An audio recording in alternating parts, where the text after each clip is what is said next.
O deload é frequentemente subestimado no powerlifting, mas eu acho que isso acontece principalmente porque existe uma falta de clareza, digamos assim, do que de fato é o deload e para que ele serve. Fala galera, beleza? Aqui é o Léo Veloso, sejam bem-vindos a mais um vídeo aqui do canal. Para quem não me conhece, eu sou atleta e treinador de powerlifting e posto conteúdo aqui toda semana no meu canal e também diariamente lá no meu perfil do Instagram. E se você também acha, assim como eu, que a skin do powerlifter importa, não esquece de acessar a Veloso Power Store, que é a minha loja de roupas exclusivas para powerlifting. Use o cupom LEO5 e garanta 5% de desconto. Então vamos lá, o deload, pessoal, basicamente é uma fase que normalmente vai durar uma semana, 7 dias, ou então apenas alguns dias, dependendo do caso, onde a ideia é a gente reduzir basicamente a fadiga acumulada. Isso acontece através de uma redução do trabalho realizado no treino. Isso pode ser feito através da diminuição da intensidade mesmo, do peso na barra, ou então do volume, por exemplo, o volume de séries, o número de séries realizadas, ou até mesmo treinando menos vezes na semana. Enfim, a grande questão é, pega todo aquele estímulo que você tem na semana e ele deve ser reduzido. Isso é o que caracteriza uma fase, um período de deload. E essa fase acaba sendo muito importante porque normalmente a gente vai periodizar nossos treinos em blocos, ou então em fases, dependendo de como você quer chamar, e é esperado que exista, digamos assim, a semana final do bloco, desse período, que é a semana mais pesada, onde você vai tentar bater um PR, ou vai tentar ter a sua melhor performance daquela fase, ou vai ser uma competição, enfim, é esperado que isso aconteça. Para exemplificar, eu vou dar aqui um exemplo, justamente, de um bloco de 4 semanas para vocês conseguirem visualizar melhor. Usando um exemplo tanto com RPE ou com percentual de MRM, dependendo de como que você prefere periodizar, mas enfim, tá aqui na tela só para você entender. Vamos supor que você está fazendo um bloco focado em singles, tá? Esse exemplo aqui citado é para uma repetição, uma série de 1, por exemplo. Mas enfim, você está aqui apenas um exemplo, digamos assim, da estrutura de uma única série, de um único exercício da semana ou algo do gênero. E logicamente, entendendo isso, você consegue transferir para o resto do treinamento de boa. Se vocês repararem nos dois exemplos, a semana 4, a semana final do bloco, é uma semana muito pesada, certo? E isso não é algo necessariamente ruim, porque conforme a fadiga vai subindo, se vocês perceberem, a intensidade, o nível de esforço foi subindo ao longo das semanas, a sua performance, o seu nível fitness, digamos assim, é esperado que melhore também. É por isso que não basta apenas treinar sempre ultra leve e você vai ganhar força. Não, é necessário ter esses momentos com mais intensidade, com mais peso, nível de esforço maior, às vezes pode ser volume também, enfim, é necessário acumular essa fadiga para que você realmente cause adaptação para ganhar força. A grande questão é, se você também fica muito tempo sob uma fadiga muito grande, se por exemplo você repete essa semana 4 pelo mês inteiro, você não quer reduzir a intensidade, você quer sempre treinar pesado e tal, vai acontecer provavelmente duas coisas. Ou você vai se machucar. 2, ou você vai estagnar e começar a regredir em algum momento.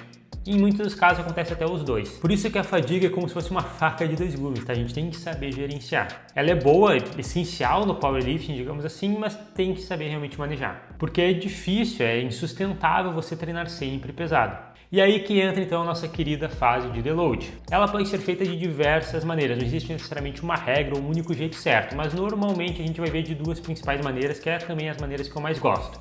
A primeira delas é como se fosse uma semana final, então usando esses exemplos que a gente deu, imagine que o deload poderia entrar como se fosse uma semana 5, é o mesmo treino, o mesmo esqueleto, a mesma estrutura, só que é um treino um pouco mais leve.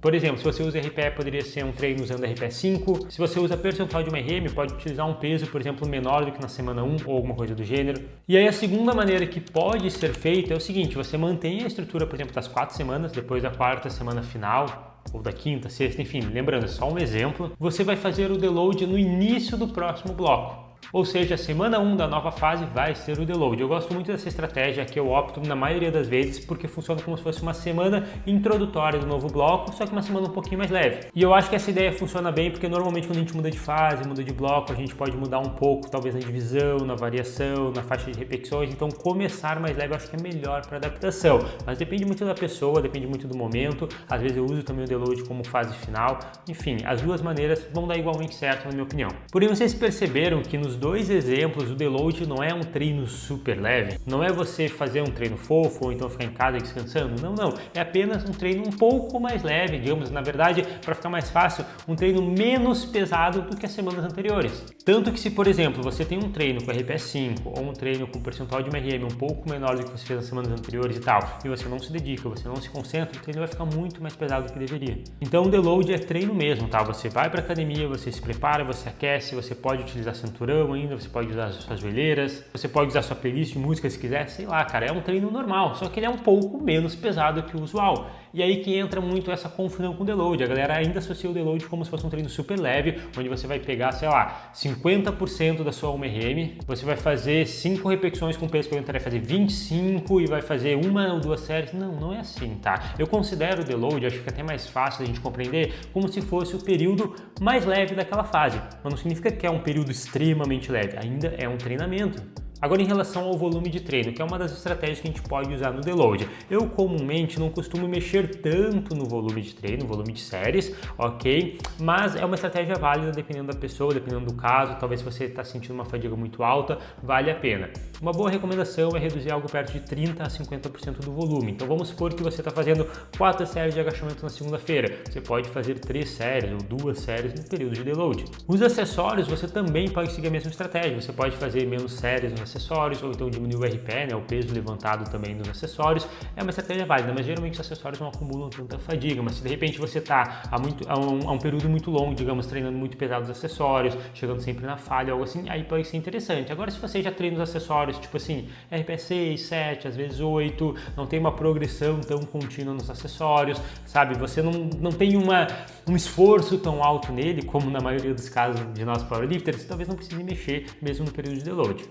Mas enfim, aquilo que eu estava falando, né? Cada pessoa vai responder de um jeito, o importante é você saber ouvir o seu corpo, o quão fadigado você tá. Tem blocos que a gente faz que a gente não sente uma fadiga tão alta, então a gente faz, digamos que um mini deload, a gente talvez reduza ali um pouco o RPE, diminui um pouco o percentual de 1RM, mas mantém o volume, sabe? É como se fosse uma semana introdutória ou uma semana só para finalizar, para, né, prevenir, digamos, lesão. Lógico que a gente sabe que não existe prevenção de lesão, mas tentar diminuir os riscos de lesão, enfim. Resumindo então, algumas recomendações gerais sobre esse período, ok? Por conta dos blocos de treino normalmente durarem de 4 a 6 semanas, eu acho que esse é um bom período de recomendação de quanto em quanto tempo fazer um deload.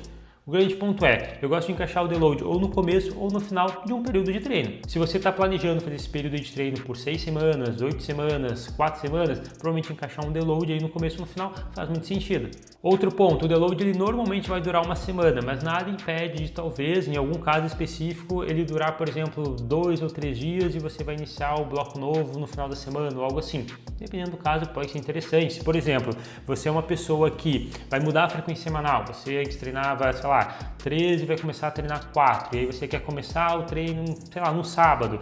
Talvez seja uma estratégia legal aproveitar o deload para fazer ali os treinos, né, com menos frequência, para poder iniciar um novo bloco mais rápido, algo assim, pode funcionar. Mas normalmente uma semana ali, né, aquele período, digamos, de 7 dias, ou seja, uma semana normal, um treino normal, faz muito sentido na maioria dos casos, não tem muito erro. No powerlifting, no deload, a prioridade é principalmente diminuir o peso usado, porque, né, o peso é o que a gente mais costuma variar, mais costuma progredir, o que a gente mais costuma usar como a principal realmente variável no treinamento. Então é comum no deload a gente usar ou RPEs menores ou percentuais de uma RM menor. Outra recomendação, o volume ele também pode ser reduzido, cerca de 30% a 50%. Assim como também pode acontecer nos exercícios acessórios, tanto a diminuição do peso quanto também a diminuição do volume, beleza?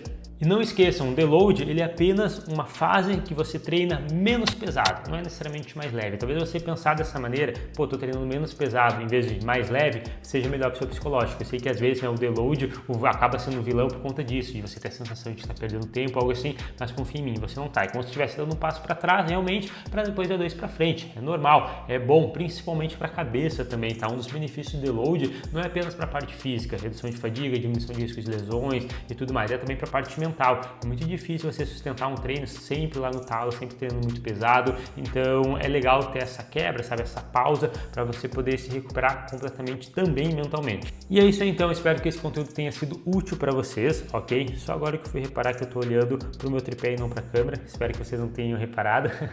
Mas é isso, tá? Deixa um comentário aqui embaixo dando feedback, se você gostou do vídeo, se você tem alguma sugestão de próximos temas, ficou com alguma dúvida, coloca aqui embaixo que eu vou responder a todo mundo. E também não esquece de deixar um like aí embaixo, se inscrever no canal e ativar o sininho para não ficar de fora de próximos conteúdos, combinado? É isso então, valeu!